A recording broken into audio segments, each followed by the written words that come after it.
Hi, friends. Okay, I got a quick surprise for you. So after hosting this beautiful podcast for an entire year, I have decided to hand back the reins so I can fully focus on building my agent business from the ground up in this new city that I live in, Lexington, Kentucky. So August 2024 is my last month hosting. So if you want to follow the journey from ground zero in my agent business, head over to Instagram at The Shelby Show.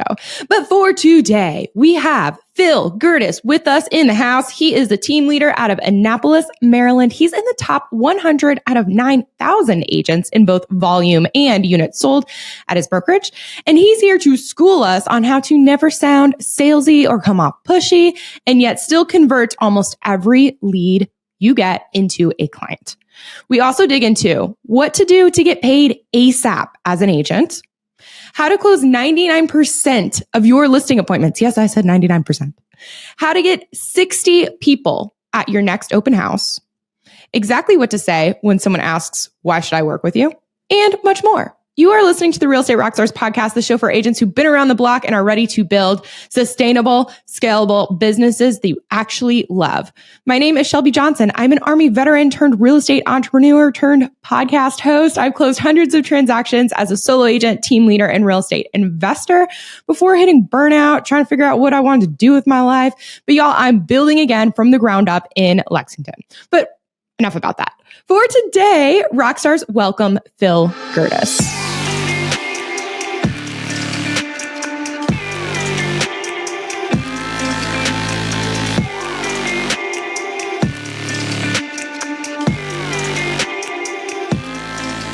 Okay, Phil, everyone hates salespeople, right? Like they just hate them. And even for agents who technically know they're in like a sales industry, yet the word sales like gives most agents the ick. But word on the street is you have found a solution for this. Is that correct?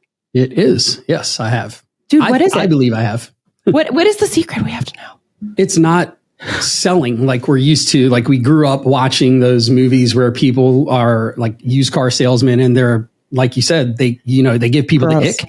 It's not that. Yeah, it's connections. Above all else, sales is about connections. Because ultimately, we've all heard the saying that people work with folks that they know, like, and trust. But then we try and fake our way into getting to know someone, pretending we like them and hoping they trust us. And why would they trust us if we've been faking the entire time and pretending the entire time? So what we've done here is we've just changed the whole dynamic of how we sell. And it's no longer I got to get you a house. In other words, we're not transactional. We are all about the connection. Because in the end, when you think about this, when I sell you a house, when we work together and this deal comes to a close, I don't want that to be the last deal we do. I want to do deal over deal over deal, not just for you, but every friend, every family member, anyone you come across. I want you to be singing my praises. And you're not going to do that simply because I got you a good deal on your house. You're going to do that because I left a lasting impression and I became someone that you connected with. So it's connections over all else. Okay. So I understand that logically, but hypothetically, I'm like a new agent. I just quit my 9 to 5. I have 3 months, maybe 6, if I'm lucky, of like reserves. And I am sweating it. I'm trying to learn how to build a business and I need sales. I need to close and I want to believe in the relationships and all the things, but at the same time, I'm like sweating. What do you say for me in this scenario? I mean, I'll just take you through onboarding, right? When we get a new agent in here, the last part of our onboarding process, it's literally the very last aspect of onboarding is identifying the hustle pillars and the top of mind pillars. So I'm going to give you a little bit, I'll just kind of backdate when I started in real estate, which wasn't as a realtor, it wasn't that long ago. I started as a realtor in 2017. Now, I used to own mortgage companies and things like that, but specifically as an agent, 2017, never sold a house otherwise. So what I did when I first got in is I said, like, what's going to pay me right now? Which speaks to that agent that you just mentioned, right? Like, what can I do now that's going to get me money as close to now as I possibly can? To us, those are called hustle pillars. And then I said, but I don't always want to have to hustle like this. I don't want to have to be grinding nonstop. So I need to build top of mind pillars. So what's a hustle pillar? Hustle pillars are like calling expireds, doing open house events, door knocking, things of that nature, that ground and pound, get the deal done. So for me, I picked expireds. My logic in doing expireds was I never sold a house, so I cannot teach someone how to sell a house. but I knew a ton about branding. I knew a ton about marketing. So that's what I could help people do. So where did I find people that were already educated about real estate and selling their house? Expired listings. Because all these people, they were already told everything there was. Well, most of them were told everything there was to know about actually selling. They were just let down. So now I could come in and I can be that savior by giving them a true marketing plan that really worked for them. So I used to come to the office 8 o'clock in the morning. Actually, my first year, this is exactly what I did. So if you're wondering, you're a first year agent, what do you do? I came in the office 8 o'clock in the morning, and from 8 to 10, I was dialing. And I was calling expireds from 8 to 10, Monday through Friday, no matter what, my entire first year. That means my birthday, Jesus's birthday, Thanksgiving Day, every day, Monday through Friday, I was calling. That was that, right? Now, here's what was crazy about it. Because I tracked everything, which I got to tell you, if you're an agent and you don't track literally every aspect of your business, then you are a realtor. I'm a business owner in real estate. And that's the mindset I encourage people to take, because business owners track absolutely everything. So because I was tracking everything, I figured something out. In those 2 hours every day, if I put 10 people in my call queue, I would always talk to 2. I'd always book 1 appointment, and I would close literally 90+% of my appointments that I attended. And when I say 90 plus, it sat around 98.99% of the appointments I attended. So now I'm not frustrated anymore. Now I know exactly what to do because I just picked my hustle pillar and I worked it. The other thing I did was I said, I'm going to do 2 to 4 open houses every single month. Like, this is just basic real estate, right? So 2 to 4 open houses every single month, but I didn't do them like everybody else. The first adoption I made was I said, it's not an open house, it's an open house event. Stop calling it open house. Everyone does open houses. I'm throwing an event. People do not want to attend an open house. People want to go to an event. So I had an event. I had music. I had food. I had like all party favors, like everything you can think of. I did. It was a party. And I was getting 60, 80, 100 people coming out to my events. It was so amazing that first year that on one hand, I can count how many events I did that I did not leave and go directly to a listing appointment or go directly to show houses and write an offer. So these were my 2 primary hustle pillars. And then I did top of mind. Top of mind pillar was just journal the journey. My logic there was people want to know what you're doing until they don't. So until people tell me they're not interested, I'm going to start sharing every aspect of everything I do. And I started doing that on social media. And then after a few years, the calls started coming so rapidly that I didn't have time to work hustle pillars anymore. Calls just kept coming in and coming in and coming in. And my business skyrocketed. My first year, I sold 38 homes. My second year, I sold, I think it was 64 homes. And that was as a solo agent. So it worked out. Phil, I have so many questions because the hard part about that is that each direction that I could go in this next question could be an entire podcast. And so I have these moments where I'm like, on the spot, where do I want to take it? But I think I want to go back to what you said about closing 98.99% of appointments, because that kind of ties back into what are you doing to connect with people and help them not feel sold in the moment? Like, because there's so many agents who go to appointments and are competing against someone, don't get it, or even aren't competing, and then they see it on for sale by owner. They're like, the owner just chose themselves over yes. you. Over me. So help us. They'd rather go with them. Right. They'd rather, maybe they're just not selling. They've decided that it's not in the cards. So how are we doing this 98.99% close? So I've got this system I developed called the Profitable Persuasion Method. And in it talks about, there's 3 pillars. And one of those pillars is called the value diamond. Within the performance pillar, there's the value diamond. And the value diamond is essentially identifying what aspect in life people are in. So diamonds have different facets, right? So what facet of life are people in? So think about this for a moment. When I go to a listing appointment, I always go through the exact same, from day one till right now, same method every single time. It never changed and it never changes. The idea is get to know the person I'm talking with. So when I pull up to the house, I always sit in my car for 3 minutes. I'm always on an iPad when I'm in the car because I'm assuming I'm being watched. When I get out of my car, I walk around the house talking out loud to myself about the house, but I never pass the intrusion lines. The intrusion lines on a house are typically the lines where a fence would meet the front of the house. I never walk beyond that point. From there, I knock on the door. If the door is open, I never check. So you know how sometimes like a main door would be open and then a storm door, like a glass storm door would be there. I never just like kind of open and call my name. I knock, I ring, whatever. The reason for that is because, remember, sales is about connecting. So what is happening when someone invites me in their home?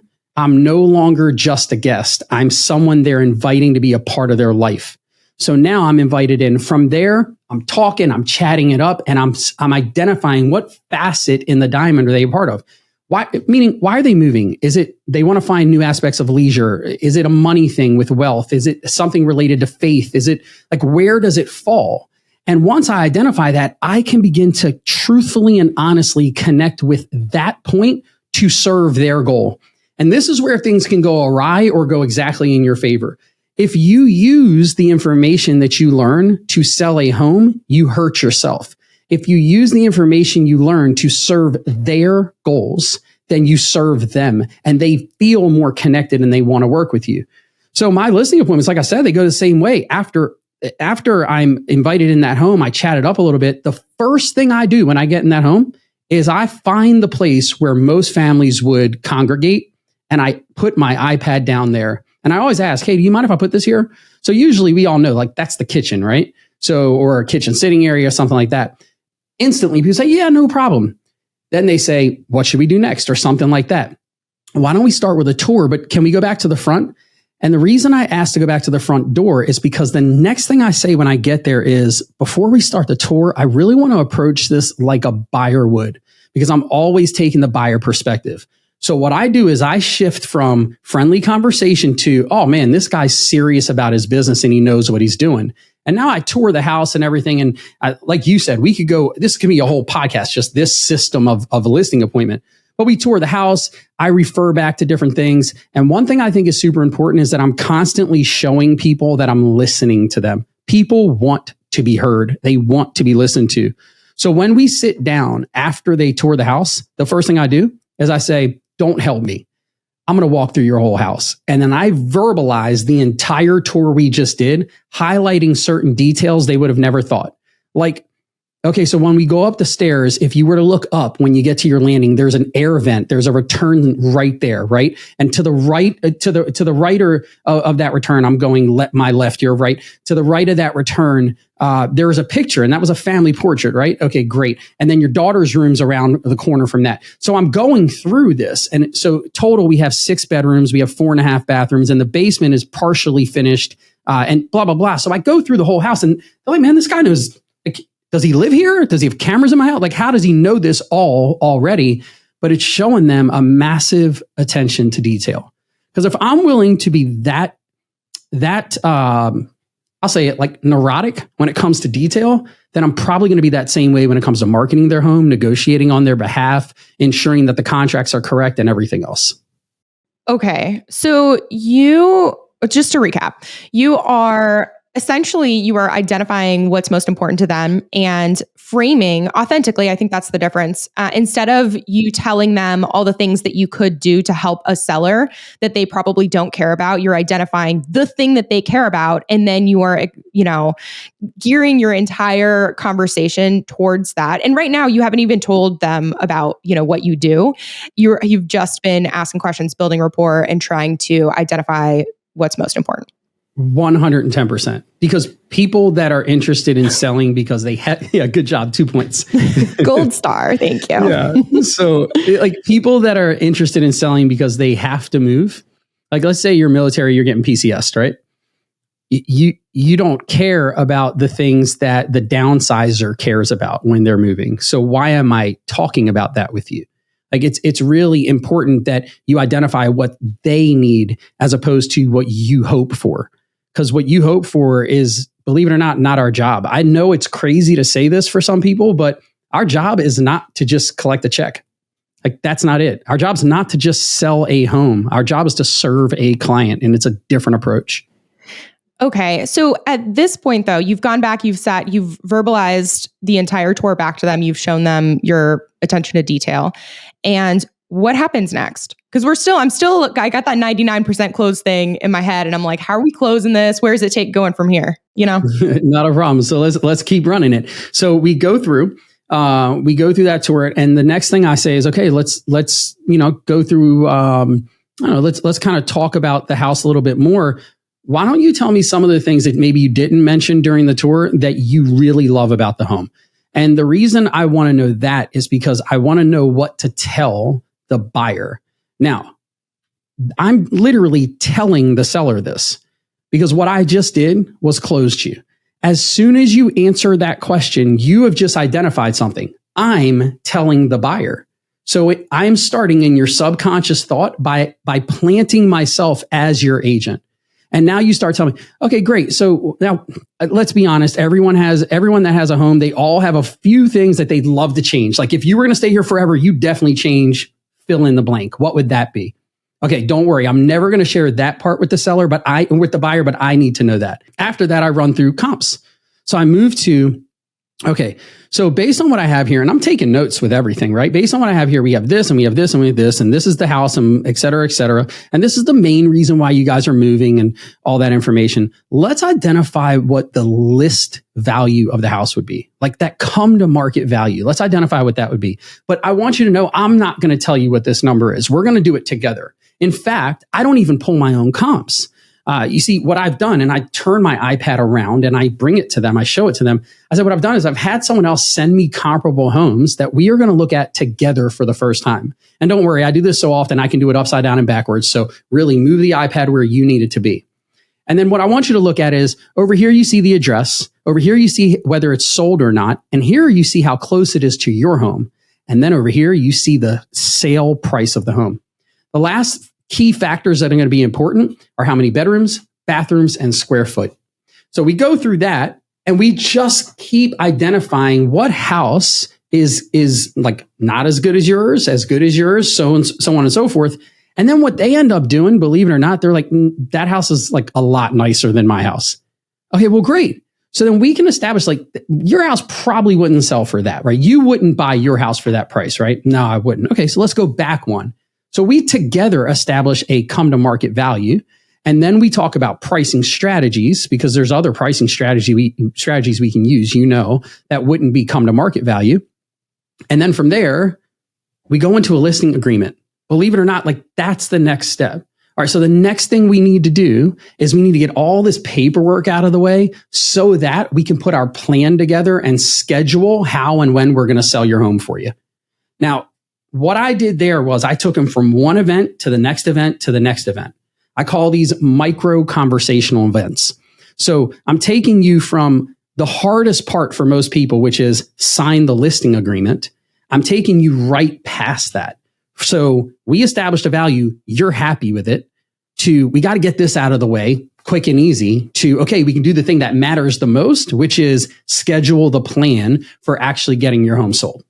Yeah, you are really smooth with, and so I know you're not a sales guy. I'm obsessed with sales, but I hate that the way that the industry has put a negative connotation on it because I love what you just did. You just were able to, that's the other thing. It's not negative. It's leadership. Honestly, I think good sales is leadership. It's helping take someone from where they are to where they want to go. And a lot of times you as the professional understand that better than they do.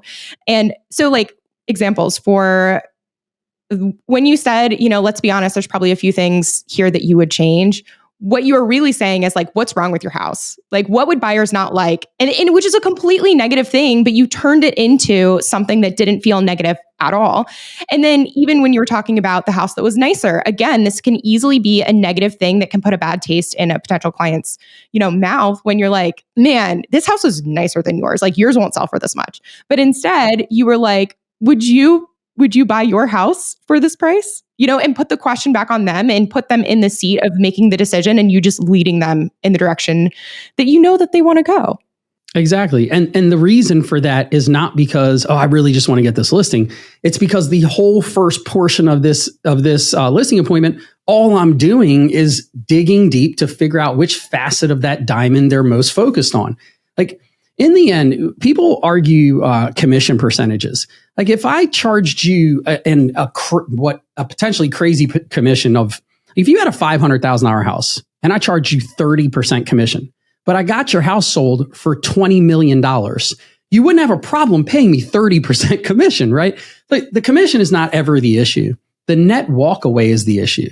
The perception of your value as it relates to what they're paying you may be the issue. So what we have to do is we have to get really, really clear on what our value proposition is for people, and then leave it alone and care only about what they deem valuable.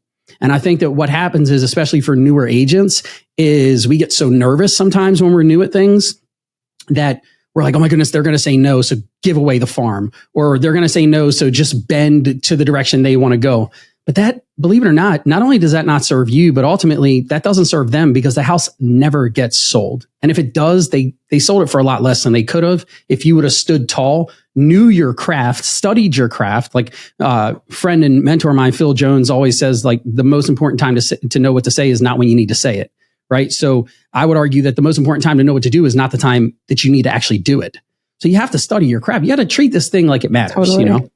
Dude, I love that. I also love Phil Jones, the exactly what to say, all of that. Yeah. But it's so funny to add on what you're saying about like new agents get so nervous. We were doing scripts, and I have a community of agents, but we were doing scripts, and I put a newer agent on the spot, like, hey, I just met you. You're in real estate. Like, why should I work with you?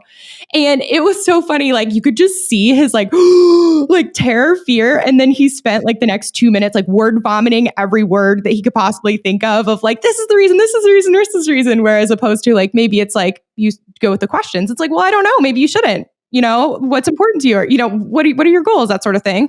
But it's just funny the way that is our instinct when we are nervous. It's just to word vomit everywhere. It's like this defense, right? So like the instinct is, I'm nervous, I'm unsure, so I will defend, without you realizing there's nothing to defend. All there is a desire to find out if you're the right person, and you're out here, like you said, vomiting all over someone that just wants to know if you're the right person. Like like the same agent, right? The same agent's in a bar, a woman walks up and says, hey, let me ask you a question. Should I go home with you tonight? Yeah, maybe, right? I guess possibly they could. I totally get it. I do have a question. So I have two questions. My first one is, when you get to the, let's get this out of the way, the paperwork, so we can put a plan together. Do you ever have people say, well, actually, I'd like to know the plan first? Or does that not happen? Believe it or not, this is insane. No, I have never, knock on wood, I have never had someone tomorrow now. Yeah, exactly. I have had someone say something, and I'm sure your listeners are going to be like, yeah, but when does he, and then insert, go over the commission. I've had people say, well, how much do you charge? That was my next question. Yeah. Oh, there you go. Right. So when I hear how much do you charge? Well, better than telling you what commission, why don't I not only show you how much we charge, but show you exactly what you're going to walk away with, depending on what circumstance we sell the house under. And then I literally pull up a net sheet and I plug in all the information, and then I go through, we're going to list at this. If we were selling at this, you'd walk away with this. If we're selling at this, you walk away with this, boom, boom, boom. And then they're happy, because it was never a commission question. It was a net pocket question. What are they getting in pocket? So now move forward a bit, because we're going to fill out the docs. And on those documents, it's going to go over the commission. But when I explain the commission, I say, yeah, and don't worry, I've already accounted for that when we went over the net sheet. And that's what that's what got you to that number that you were happy with. So now they got all the information they wanted, because they can see the commission on the net sheet. They can see the commission on the listing agreement, but it's the way you used the word earlier, the way I frame it, that really sets it up for success. Okay. I'm going to have to. So one more question on the seller's net sheet. Is this like here, right? Well, it's not about me. That's my whole thing with podcasting. I'm constantly trying to make it about what the listener might be thinking, as opposed to my own questions, which are often different. But okay, so with the seller's net sheet, your particular, like, is it like a formula Excel spreadsheet? Is this, what actually is this document? It is an Excel spreadsheet that has 10 columns in it that basically allow me to put in a potential list price or sales price, put in what they owe, on the property, and it allows me to put in what the commission is that we're going to charge. And then everything else is calculated and detailed in there from recording fees, transfer fees, all that stuff, right? Title fees, everything. It's all there. And then basically every time I change the amount the house is going to sell for, the net number to them just simply changes. And they can, like I said, they can see everything happen real time right there. Okay, different question. So you started in 2017, you had other businesses beforehand, and you had that amazing close rate, which is incredible. Most agents are not as smooth as you. They don't have the exactly what to say, Phil Jones built into their bloodstream yet. And so for those people, first of all, did you start out with this set of skill sets or how have you built it over the years so listeners might be able to replicate? Yeah. So, I've been in sales since I was 15. So sales is my baby. It's my world. I love sales just like you, right? But I would argue that over the past 4 to 5 years, really, I have taken things to a very, very different level where I'm listening differently. I'm just understanding a whole lot about humans much differently. At 17, I got really into human psychology and just understanding what makes people tick. So I've been studying this for a long time, but if you're an agent and you're new, a couple things I would do. Number one, I would not be a solo agent. I know that people have heard this all the time and they're like, oh yeah, everyone wants you to join a team when they're a team leader. It's because you can work with people that know what they're doing and they're completely vested in your success and teaching you to do it. So I wouldn't be a solo agent. I join a team that has great marketing and great training. Those are my two caveats. Splits are irrelevant. Great marketing, great training, learn the craft.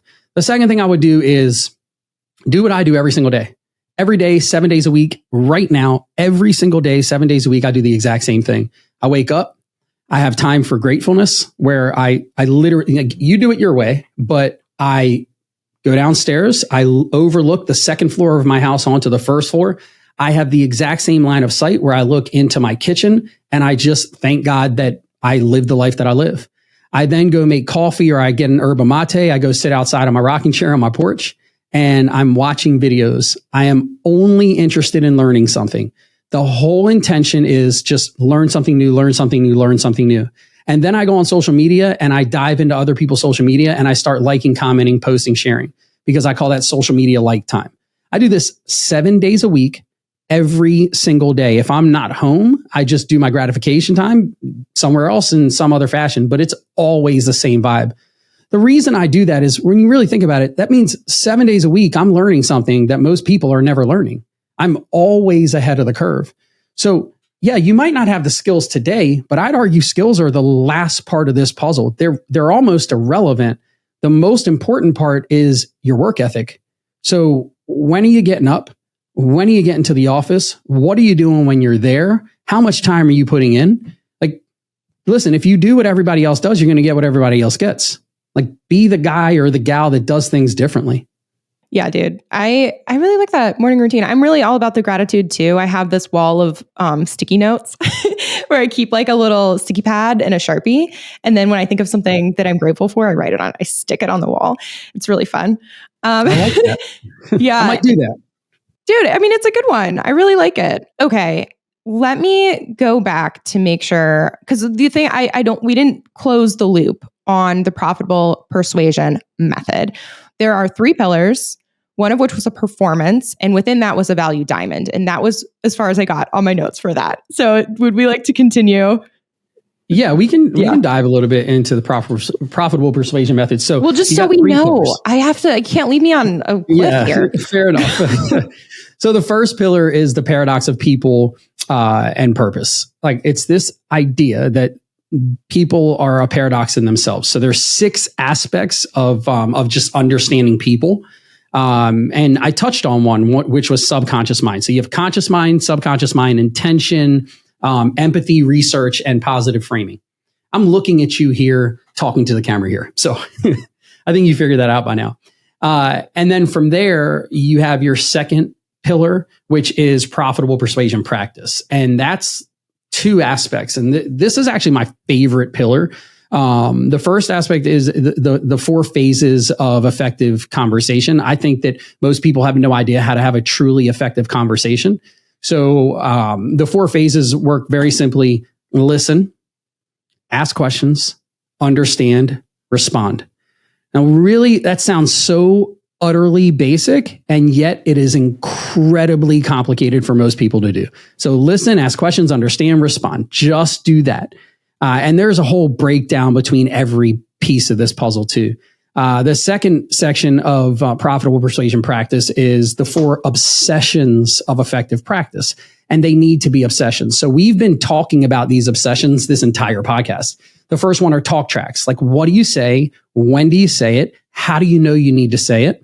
The next is pacing, pause, tone, and inflection. How do you say what you say? The next is body language. What is your body actually saying when your mouth is spewing out words and your body is telling people that what you say is not what you believe, or what you say is exactly what you believe? Or what is your body saying when you're not actually talking at all, but you're really communicating heavily? And then the last one, again, it goes back to questions, because the way we ask questions, and this is where EWTS comes in, and Phil Jones specifically, the way we ask our questions are so very important. I mean, it's absolutely vital. So that's why these are obsessions when it comes to practice. And then again, you have your value diamond, and your value diamond is leisure, personal, it's health, it's wealth, and it's faith. So running through the profitable persuasion method, this is persuasion reimagined. Like, this is a whole different idea on how do you move someone without ever touching them. Ultimately making people believe that they're the one that's doing the moving, when it's really you that's kind of guiding them where they need to go. The whole time they're super happy with it. So yeah, that can be a whole nother thing too. And I'm guessing you have, is this a book yet? If it's not, I'm sure it's coming. It's there. So it's several trainings, workshops that we do, but also there's a whole big community coming out for it. Like, this is crazy. You are the first person that I'm sharing this entire process with. Outside of my real estate team. You're sharing with. Well, yeah. Now all of you are the first people that are getting the entire process. But yeah, all our social links are up and stuff. And the cool part about that is, like, we'll start dropping different videos and trainings and things like that. We have a new podcast, which you will end up having to be my guest on that podcast. The Profitable Persuasion podcast that we're going to start dropping out here soon. The idea is this: like, let's move away from this world where, like we said earlier, used car salesman stigma. And let's move into a world of persuasion can be a positive thing. Persuasion can be looking out for someone's best interest, and you and they can benefit at the same time, and benefit in a way that makes everyone want to come back for more, because it doesn't have to be anything other than that. It really can be that. So. Yeah, I'm really into all of this stuff. I love it. I'm going to be on the lookout. I'm going to drink all the Kool-Aid. I'm here for it. Awesome. I'll tell you what, I'll send you the one pager for it, but don't share it with anyone. I'll send it just to you. So, just to me, not to all the listeners. Okay, before I let you go, though, I actually am not quite done. You mentioned, so I know that you've been in sales since you were basically a child and you have done a lot of work in that area. But you also mentioned being really proficient in branding and marketing, which are my other obsessions, Phil. We're like the same person. So with that, specifically, you even mentioned that you had 60, 80, 100 people going to your open house event, which is insane because most people they're like, I do an open house and no one came. So can you just talk a little bit either about your branding, marketing background experience and or how you get people to your open house? Just anything in this realm. Yeah, absolutely. I mean, when it comes to branding and marketing, so like I said, I've always been in sales. Back in I think it was around 04, 05, I owned a few mortgage companies. And obviously, what happened in a few years later. But I moved into direct sales. I was in direct sales for 10 years and I was basically at the top of the company. The cool part about that was I had about 13,000 people on my team. And what ended up happening was I was constantly doing trainings and I was on big stages and doing a lot of speaking, but it forced me to really have to study the craft even more and really get hyper focused and serious on it. And that's great, but that doesn't really serve the listeners. What serves the listeners is understanding like how do you transfer that information into, as you said, like open house events. Well, what I did was I said, well, let's turn this into a proper system. I am a firm believer in systems. I do nothing that's not systematic. I brush my teeth the same way every day. Like I do 100%. I brush my beard the same way every single day. Like I am so systematic. It's insane. So what we did was we created, me and some team members and staff, we created a 7-day open house event system. And it literally starts with like day 1, this is what you do. Day 2, this is what you do. And it's not overwhelming, but it's enough touches and it's enough activities to where people begin to start looking forward to your event. Like on a Thursday, when a couple is talking about what are we going to do this weekend, and one of them says, we have to at least stop in on Saturday to that event. Not, we got to look at that house. Like really think about that. When we got to stop into that event. Now we're doing something. Now we're creating success. We have this house that we're listing for sale right now. It's $1.6 million and it's in a beautiful neighborhood. It's a gorgeous home. And no one in this, several real estate agents live in this community. We brought 63 people to the open house event the very first weekend that this house went on market. And all the agents that heard about this, they're like, this is crazy. Like we never have this many people come to the neighborhood to see an event. We had lines of people, but we also had like music inside, full charcuterie, full this, full that, like the whole deal. Out front, when you pulled up to the house, there was a what is it called? An espresso cart. With a local vendor, so you're walking in, you're jazzed up because you're having espresso walking in. So it's just a different vibe and a different feel. And it's like a party. Like we did everything and we do everything it takes to get people to come to our party every single weekend. And it's, like I said, it's a full 7-day system that starts with scheduling. It goes to social media. It goes to door knocking. It goes to mailers.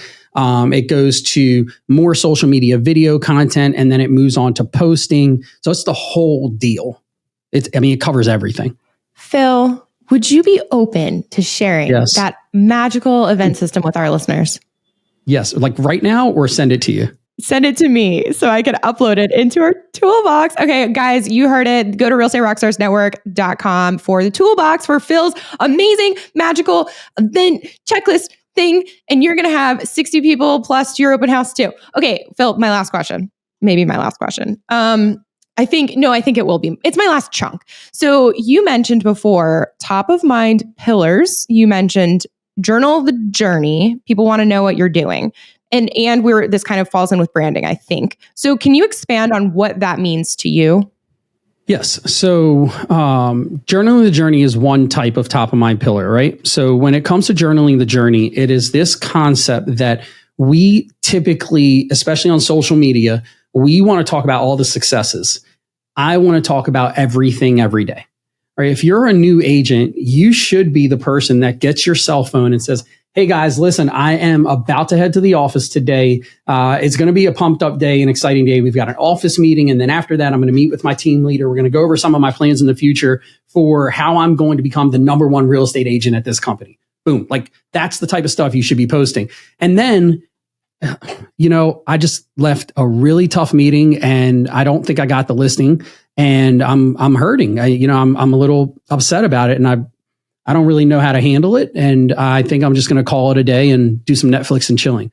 Like that's another video you should put up because people want you to win. Like deep down inside, people want folks to be successful. We just aren't giving people the opportunity to root for us.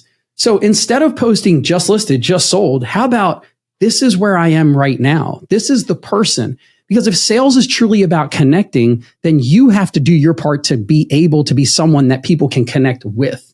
And that happens every single day through social media. Dude, that's so good. And that's actually exactly what I needed to hear right now. But you now, Phil, are the first one to know, and to the listeners, that I have been hosting this podcast for a year and I as many listeners know, that I don't own the podcast. Erin Amuchastegui does. And so I was at the beach this past week and I was reflecting on my life and where I wanted to focus and my energy. And I've decided to step down from hosting the podcast. It's been amazing for so many reasons. I've learned so much. But what I really want to do is I want to focus on building my business again. So catch you up, Phil. I was a top performer in North Carolina. I got out of production and did some trying to figure out what I wanted to do with my life. And I've moved states and now I'm in a new city and no one knows me. And I've learned so much from interviewing people like you and from my own personal experiences and reflecting and all the conferences, all the things. And I'm so excited to rebuild from the ground up in a city that does not know me. So it's like a fresh competition, all that stuff. But I was just thinking about how, when I was at the peak of production, it was so easy to share because you're sharing all these wins. And now that I'm like, in this place where, the last thing that I knew was Shelby, the top performer, like crushing listing appointments, tons of sales.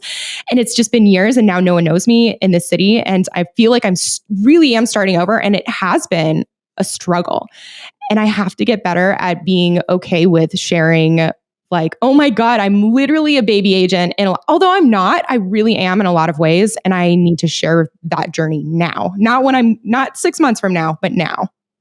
Because, think of it this way. You said to me, like, agents want to know the details, get granular. Well, they want to know that because if I tell you that, okay, my second year, I sold 64 homes. There's one of two things that are typically happening with people. They're saying, man, I want to do that. How does it happen? And then they ask, and then you give them the info. Or they say, I could never do that. So if you come to me 6 months from now after you're killing it, I think that's something, that's Shelby. Of course, Shelby's killing it. That's Shelby. But if you come to me right now and you say, hey guys, so here's the deal. I'm new, just like you. Yeah, I got a little bit of knowledge, but in the end, I don't know anyone here. I'm in a new city. I'm this, I'm that. So stick around. I'm just going to show you every day, everything that's going on with me and just, comment, chime in and everything else. Because what ends up happening is the sellers want to support you. And how can they support you? By working with you. The buyers want to work with you because they want to support you. People want to see you win. So yeah, I'm excited to see you journal your journey. Yes. And be a part of it with you so that I can comment and root for you and cheer you on and everything else. Am I your last podcast? I'm not your last podcast. No, you're not. I told Erin I would record some, put them in the bank. So okay. There you go. So you're not my last podcast. I have like a Alrighty. But okay, Phil, at this point, listeners have had a lot of amazing information, like tons of great stuff. But is there anything that we missed that you feel like it's really important for you to get off your chest for our listeners? Sure. Few things, I guess, obviously everyone knows that our industry is going through some pretty significant changes right now for a lot of folks. What I would say is don't be scared of it. Don't be the person that makes like jokes out of it. Don't be the person that talks in a way that actually reduces your value to the market. Instead, understand that the agents that are going to win right now are the agents that can clearly define their value proposition to the potential clients. So if you can't even define your value proposition to yourself, then you don't need to be upset. You don't need to be worried. You just need to get focused on that. Like that is all you need to focus on right now. Why would someone work with me?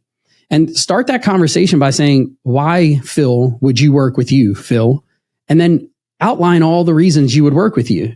And then turn that into content people can connect with.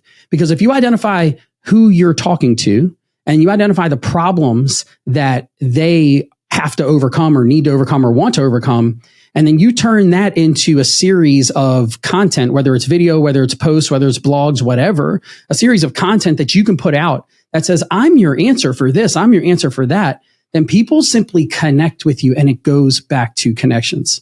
So yeah, I think that it's a very unique time in real estate, but it is not a time to freak out. It is not a time to be worried. It is not a time to be scared. It's a time for the people that are not serious to get out of the way. And for people like you and people like me and people like all your listeners to get hyper focused and get hyper serious and just really dive in head first on every single thing that makes them the best agent out there for their tribe to work with. Okay. For people out there listening, they want to participate in, the Phil world. So you already mentioned a podcast. So what do you have out there where listeners can participate and or where can they follow along for your journey? Just whatever you want them to do. Sure. Well, number one, we've been talking about the Profitable Persuasion Method a lot. So I would say go to theprofitablepersuasionmethod.com or go to philgerdes.com. That's PHILGERDES.com. Both of those will send you to our site, and you can get more information on the Profitable Persuasion Method. You can get more information on me and working with me, whether it's through consulting, coaching, speaking, whatever the case is. I would check us out on social, especially Instagram, Facebook, TikTok. Really dive in there. So you can get me at Phil Gerdes. You can get me at the Profitable Persuasion Method and the Profitable Persuasion Method, the Profitable Persuasion Podcast. So any of those will be our Instagram links and Facebook links. But most importantly, if you need anything, if you need some support, if you need some help, lean in, go to the website, click on contact, and just write me something. Tell me where you are. Tell me what you're looking for, and let me figure out how I might be able to help you. Definitely stay in touch on the site, stay in touch on social, because TPPM, we are going to consistently drop tons of information about how you can level up your business and your life. And then through the podcast, we're going to just do what you've done for the past year or so and really just interview great people and find out how they are winning at the best and highest levels. It's a fun journey. Guys, in case you were trying to take notes quickly in the car on a napkin or whatever, all of his links that he just mentioned, don't worry, they're in the show notes. Go there. And also, if you want to hang out with me as I leave this venture and head off into my own journey, follow along for my journey at The Shelby Show on Instagram. I would love to see you there. And of course, Aaron Amuchastegui, the owner of the show, is also on Instagram. Go hang out with him. And otherwise, guys, that is all we have for today. Phil, thank you so much for coming on the show. And Real Estate Rockstars, thanks for listening.